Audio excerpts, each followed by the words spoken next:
అందరికీ నమస్కారం. FLN learning kits లో భాగంగా ఫోమ్ టైల్స్ కిట్ ఇవ్వడం జరిగింది. ఈ కిట్ లో తెలుగు అక్షరాలు ఆ నుండి బండిరా వరకు, ఇంగ్లీష్ అక్షరాలు ఏ నుండి జెడ్ వరకు, నెంబర్స్ 0 నుంచి 9 వరకు, అలాగే ప్లస్ మైనస్ లాంటి సింబల్స్ ఇవ్వడం జరిగింది. ముందుగా పిల్లలను చిన్న చిన్న సమూహాలుగా చేసుకొని వారికి ఈ కిట్ని అందించండి. ఇప్పుడు ఈ కిట్ ద్వారా పిల్లలకు అక్షరాలను ఎలా నేర్పించాలో తెలుసుకుందాం. ఇప్పుడు క్లాస్ రూమ్లో టీచర్ ఈ విధంగా అక్షరమాల చార్ట్ని ఒక బోర్డుకి ఏర్పరచుకొని పిల్లల సమూహాలకు ఈ కిట్లను అందజేయాల్సి ఉంటుంది. ఆ తర్వాత టీచర్ ఈ బోర్డులోని అక్షరాలను చూపిస్తారు. ఈ విధంగా టీచర్ చూపించిన అక్షరాన్ని పిల్లల సమూహం కూడా వారి కిట్లో ఉన్నటువంటి అక్షరాల నుండి తీసి చూపిస్తారు. ఈ విధంగా పిల్లలకు అక్షరాలను ఈజీగా నేర్పించవచ్చు. తెలుగు, ఇంగ్లీష్ అక్షరాలని ఎలా అయితే పిల్లలకు నేర్పించామో అదే విధంగా నెంబర్స్ను కూడా ఏ విధంగా నేర్పించాలో ఇప్పుడు నేర్చుకుందాం.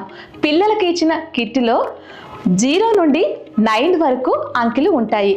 అదేవిధంగా టీచర్ ఒక నెంబర్ చార్ట్ను ఈ విధంగా బోర్డు మీద ఏర్పరచుకోవాలి. ఇక్కడ 1 నుండి 100 వరకు సంఖ్యలను ఈ కిట్ ద్వారా పిల్లలకు మనం నేర్పించవచ్చు.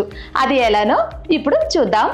ఉదాహరణకి టీచర్ 4 అనే నెంబర్ చూపిస్తుంది. పిల్లలు తమ కిట్లో నుండి అదే నెంబర్ని టీచర్కి చూపిస్తారు.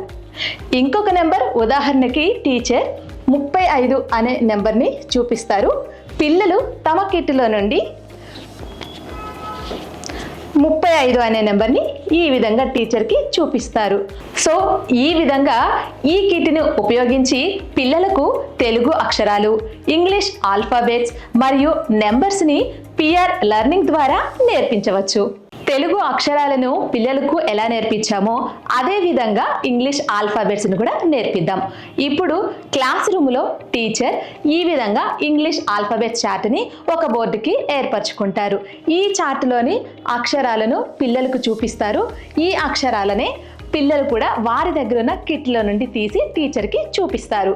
ఉదాహరణకి టీచర్ J అనే అక్షరాన్ని పిల్లలకి చూపిస్తారు.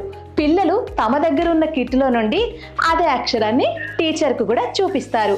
ఈ విధంగా ఇంగ్లీష్ ఆల్ఫాబెట్స్ని కూడా పిల్లలకు ఈజీగా నేర్పించవచ్చు.